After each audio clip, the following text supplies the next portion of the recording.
Hello, dear students of 12th class. You are with me, your English teacher. So, today we are going to read and understand chapter 5. Actually, this is chapter 3 of the supplementary reader for this session, because CBSE has deleted 2 chapters between 1 and 5. First one is the Tiger King and second is Journey to the End of the World. So for this session, our first chapter is the third level and second one is the enemy, and this is the third chapter, Should Wizard Hit Mummy, written by John Updike. So as you can see on the screen, this is a very lengthy chapter, but it's a very interesting story. So I have already sent videos related to this chapter on the date of 23rd June. So if you want to see these video, you should go on our school's official WhatsApp group, where you can see 2 or 3 video like animated video or word by word explanations video or summary of the video. We will understand gist of the lesson here only, and will try to cover whole chapter. So let's start to understand gist of the lesson, Should Wizard Hit Mummy. And as you can see on the screen, Should Wizard Hit Mummy मतलब क्या जादूगर को mummy को मारना चाहिए था। ये moral question, एक नैतिक प्रश्न उठाया गया है इस लेसन में। गेस्ट ऑफ द लेसन यहाँ पे ये पॉइंट बाई पॉइंट भी हो सकता है आपने लिखे हों, और ये यहाँ पे एक साथ लिखे गए हैं। चूँकि इसकी क्वालिटी अच्छी, इसलिए हम यहाँ से आपको पढ़ा रहे हैं। आप अगर पॉइंट पॉइंट लिखे हैं तो वहाँ से भी आप देख सकते हो। So the chapter captures a very sensitive reaction of a small girl to an important aspect of the story that her father narrates to her. ये जो चैप्टर है, काफ़ी संवेदनशील जो प्रतिक्रिया आई है एक छोटी सी लड़की जो कि जो इसका नाम है 6 इयर्स की है लगभग, उसकी बहुत ही स्टोरी के बहुत ही कहानी जो उसके पिता सिखाते हैं जैक, उसके बहुत महत्वपूर्ण पड़ाव पर जो उसकी भावुक जो प्रतिक्रिया है, संवेदनशील जो प्रतिक्रिया है, वो हमको यहाँ पे व्यक्त करती है ये story. The story reveals the world view of a little child to a difficult moral question that shows her mental or psychological richness। ये मेंटल और साइकोलॉजिकल रिचनेस का वही मतलब है। मेंटल मतलब भी मानसिक, साइकोलॉजिकल मतलब भी मानसिक ही होता है, रिचनेस मतलब समृद्धि। तो ये कहानी हमको रहस्य उद्घाटन करती है, रिवील करती है एक वर्ल्ड व्यू, एक सोच, एक विस्तृत सोच एक छोटे से बच्चे की, जो कि एक कठिन डिफ़िकल्ट नैतिक प्रश्न उठाती है और उससे उसकी समृद्ध मानसिक स्थिति का पता चलता है, मतलब उसके सोचने समझने की शक्ति एक छोटी बच्ची की काफ़ी अच्छी है, तर्क करने की शक्ति अच्छी है। ऐसा नहीं कि कोई कहानी सुन रहा है तो जैसा हो गया वैसे ही ठीक है भाई, वो अपना दिमाग वहाँ पे अप्लाई करती है, अपना माइंड अप्लाई करती है।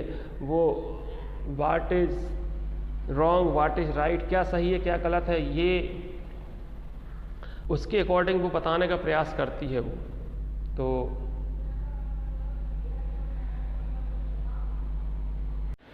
तो चलिए अब स्टार्ट करते हैं आगे स्टोरी को, जो यहाँ से स्टार्ट हो रही है। जो is a little girl of 4 years, 4 years की वो लिटिल गर्ल है।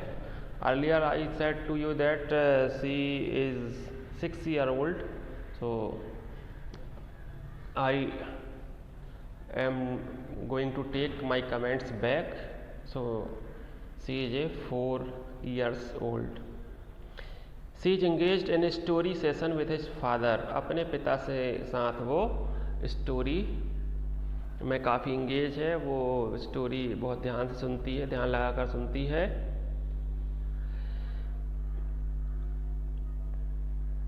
Jack the father used to tell her a story every evening and especially for Saturday naps.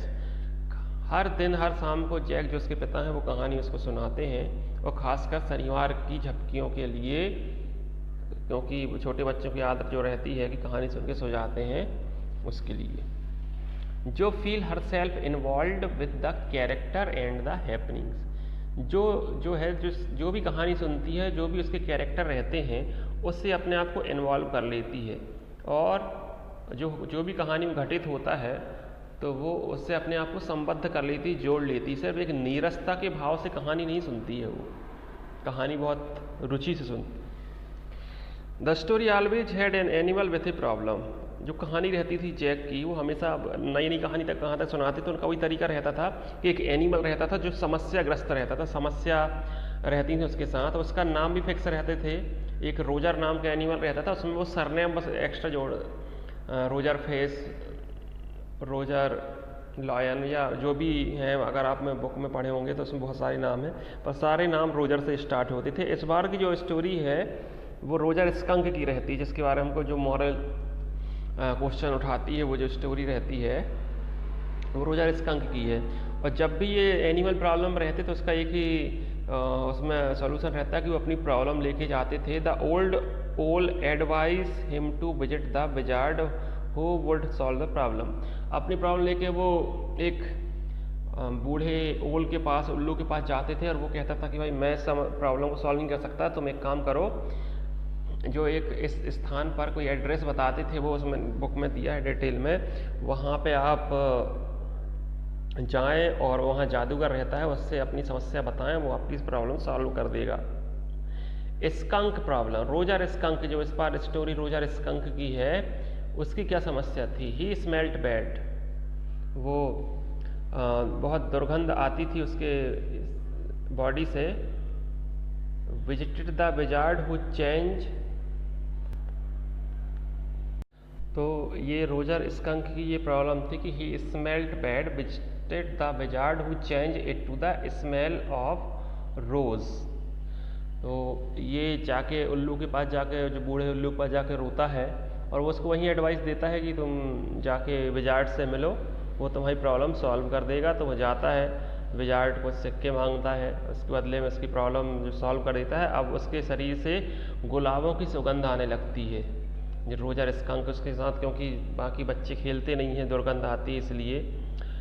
Skunk mother was unhappy with it, लेकिन जो Roger skunk की माता जी हैं वो इससे बड़ी नाखुश थी, वो प्रसन्न नहीं हुई। And took him back to the wizard, और रोजर स्कंक को लेके फिर से जादूगर के पास गई वो।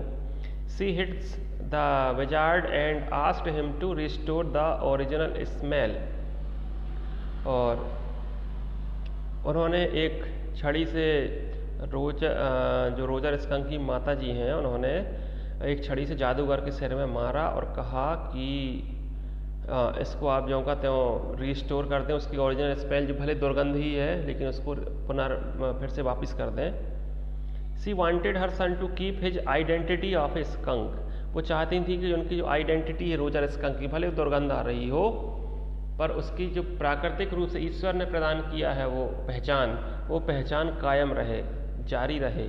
And wanted his friend to accept him for himself, और ये भी चाहती थी कि आज नहीं तो कल उसके जो फ्रेंड हैं जो आज नहीं खेलते हैं, कल को उसको उसकी इसी पहचान के साथ, इसी आइडेंटिटी के साथ उसको एक्सेप्ट कर लें और कर लेंगे, ये चाहती थी। क्योंकि इससे प्रकृति का असंतुलन पैदा होता है।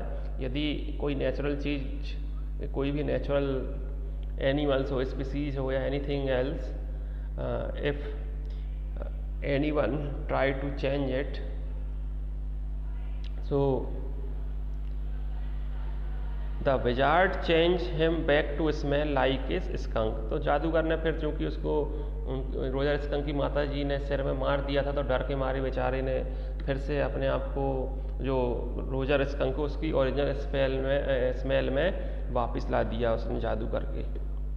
After hearing the story of Roger skunk, जो was not happy with the ending. यहाँ से प्रॉब्लम शुरू होती है कि यहाँ पे जो कहानी का एंड, जो रोजर स्कंक के बारे में जो कहानी उसके जो के पिता जैक जो हैं बताते हैं, इससे जो लड़की 4 साल की, इससे खुश नहीं थी वो, ये स्टोरी के एंडिंग से। वो कहती है अभी स्टोरी एंड नहीं हुई है। She wants her father to change the ending, वो चाहती थी कि पिता इस कहानी का अंत बदलें।